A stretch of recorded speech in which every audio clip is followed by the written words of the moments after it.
नमस्कार। जनपक्ष में आपका स्वागत है। मैं हूं प्रियदर्शन। दोस्तों, अभी जमशेदपुर लिटरेचर फेस्टिवल से लौटा हूं।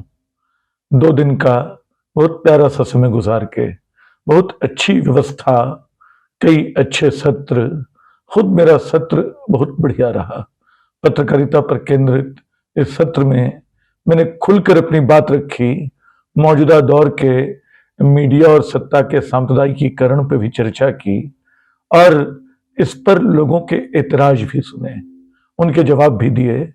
लेकिन कुल मिला के ये एक ठीक ठाक, तीखा लेकिन सकारात्मक सत्र रहा, जिसके बाद जमशेदपुर के छात्रों ने और वहां के अलग अलग कॉलेजों में पढ़ने वाले पत्रकारिता के छात्रों ने खास तौर पे मुझसे लंबे समय तक बातचीत की। दूसरे लोगों ने भी। मैं अब इस लिटरेचर समारोह से, इस लिटरेचर फेस्टिवल से अगले हफ्ते निकल के अब जा रहा हूं। अगले शनिवार को मैं जबलपुर में होऊंगा, वहां के लिटरेचर फेस्टिवल में।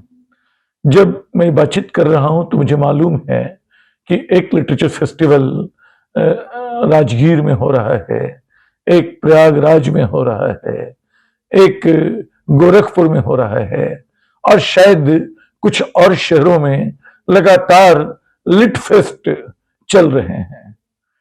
तो क्या ये साहित्य के बहुत अच्छे दिन हैं? निश्चित तौर पे लेखकों की यात्राएं हो रही हैं, मेरी भी हुई, और कई लोगों से जिनसे दिल्ली में बातचीत करने का मौका नहीं मिलता है, उनसे मैं यहां देर तक गपशप करता रहा। लगा कि अरसे बाद ऐसी फुर्सत मिली है, ऐसे संवाद का सुख नसीब हो रहा है। ये दूसरे लेखकों को महसूस हो रहा है।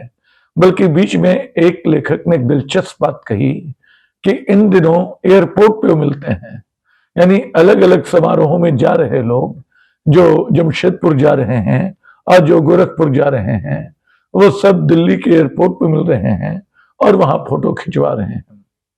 तो लेखकों की इस आवाजाही के बीच, लिटरेचर फेस्टिवल की इस धूमधाम के बीच साहित्य कितना है, ये सवाल बार बार पूछा जाता है।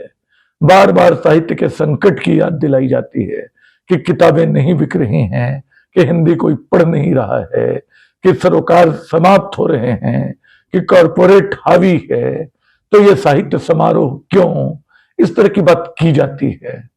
मुझे लगता है कि इन बातों का अपना एक मतलब है, लेकिन इसके समानांतर भी कुछ तर्क हैं, कुछ बातें तर्क के लिए नहीं। एक स्वस्थ समाज को कई चीजें चाहिए होती हैं। हमारा समाज जो है वो कई संकटों से घिरा समाज है, लेकिन फिर भी हम उसमें समारोह मनाते हैं। हम होली, दिवाली, दशहरा मनाते हैं, हम ईद और क्रिसमस मनाते हैं। हम जानते हैं कि समाज में बहुत सारे टकराव हैं, हम जानते हैं कि परिवारों में बहुत सारे संकट हैं, हम जानते हैं कि एक न खत्म होने वाला अभाव बहुत सारे भारतीय घरों का न जाने कब से पीछा कर रहा है, और बहुत से परिवार अभावों को चकमा देते हुए भी अपने समारोह मनाते हैं। सिर्फ धार्मिक नहीं, कुछ दूसरी तरह के भी, शादी ब्याह के भी, सांस्कृतिक भी। तब वो याद नहीं करते हैं कि वो कितने संकटों से घिरे हैं। साहित्य के समाज को समारोहों पर इस तरह सवाल उठाते देखकर ये लगता है कि संकट कहीं और है, वो समाधान कहीं और खोज रहा है, वो चिंता कहीं और जता रहा है। ये सच है कि साहित्य के संकट हैं, हमारी किताबें नहीं बिक रही हैं, लेखक अपने समाज से दूर एक बेचेहरा, एक कटा हुआ प्राणी है। ये भी सच है कि जो सरोकार, जो प्रतिबद्धता, जो जनपक्षता, पक्षधरता किसी भी साहित्य का, और खास तौर पे हिंदी साहित्य का स्वभाव रही है अरसे से, शायद ये कॉरपोरेट फेस्टिवल उसमें कुछ दरार डाल रहे हैं। लेकिन इससे ज्यादा बड़ी भी कुछ सच्चाइयां हैं। एक बड़ी सच्चाई ये है कि हम माने न माने, हिंदी लेखकों का वर्ग चरित्र काफी कुछ बदल गया है। अब वो अच्छी तनख्वाह पाने वाले उच्च मध्यवर्गीय घरों के लोग हैं, वो नहीं तो उनके बच्चे तमाम कॉरपोरेट में काम कर रहे हैं, और अब उनके पास साधन इतने हैं कि हवाई जहाज और विदेश यात्राएं या अलग अलग शहरों की यात्राएं या आलीशान होटल उनको बहुत लुभाते नहीं, ये उनको स्वाभाविक सी बात लगती है। शायद 2-3 दशक पहले स्थिति नहीं थी, समाज भी गरीब था और साहित्य उस गरीबी के बावजूद, उस गरीबी के बीच भी अपने समारोह मनाता था। निश्चय ही जनपक्षीय समारोह थे जो शायद लोगों से चंदा करके मनाए जाते थे, लोगों को एक दूसरे के घरों में ठहराया जाता था। वो आत्मीयता भरा समाज उन दिनों मौजूद था घरों में।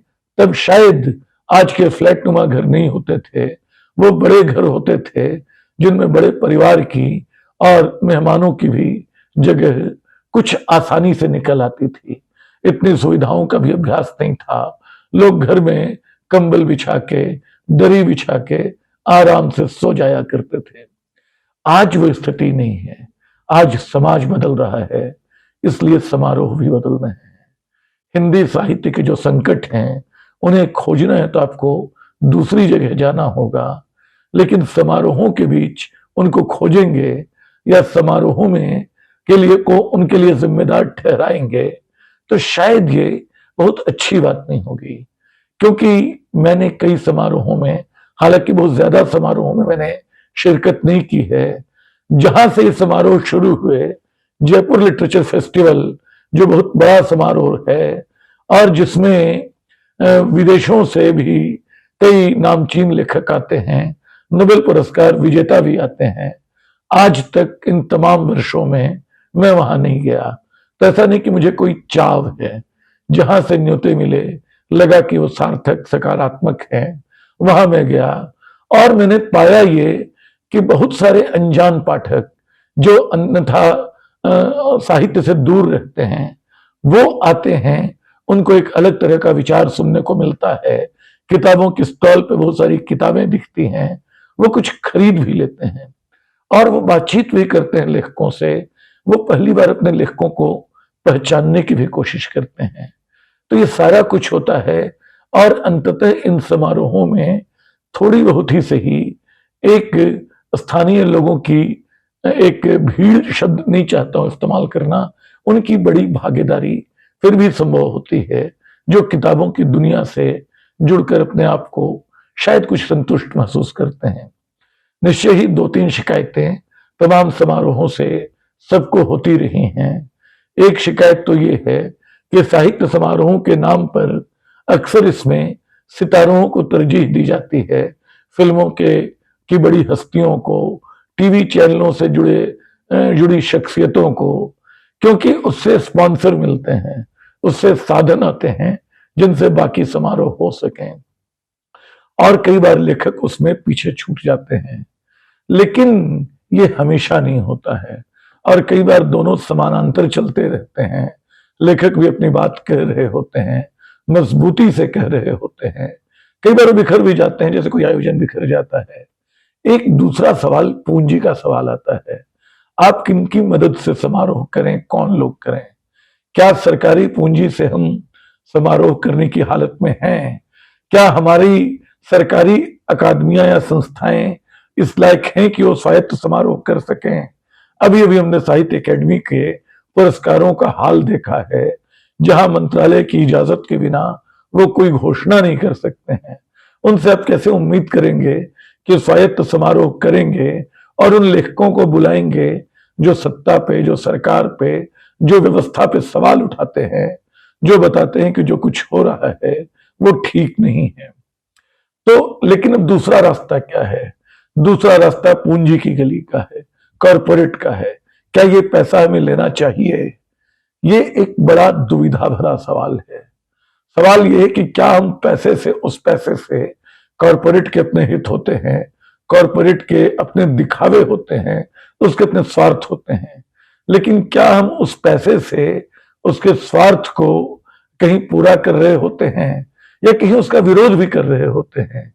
क्या एक ऐसा डायनामिक नहीं बनता है जिसमें साहित्य फिर भी अपनी एक स्वायत्त भूमिका बचाए रखता है, जिसमें मंचों पे कई बार आप वो बात कह जाते हैं जो अन्यथा इन दिनों अखबारों में भी कोई छापने को तैयार नहीं होता है, टीवी चैनलों पे दिखाने को कोई तैयार नहीं होता है।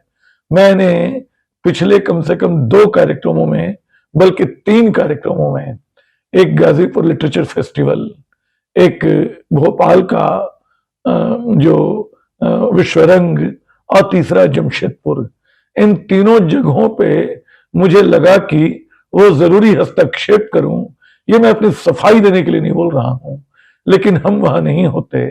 जैसे मुझे याद है कि गाजीपुर लिटरेचर फेस्टिवल में अचानक एक वक्ता शुरू हो गई स्त्री मुक्ति के सवाल पे कि आपको किससे मुक्ति चाहिए?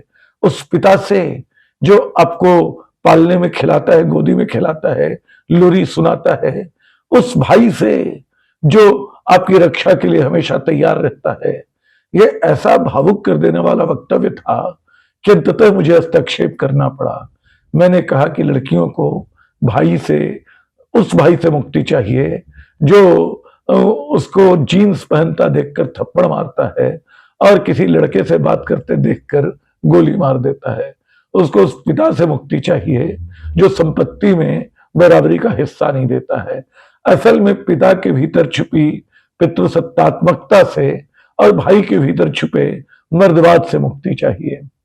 मैंने विश्वरंग के आयोजन में सरकार के झूठ पे जो उन्होंने राम मंदिर की ऐतिहासिक पीड़ा को लेकर प्रधानमंत्री मोदी ने कहा, उसके खिलाफ बड़ी तीखी बात कही।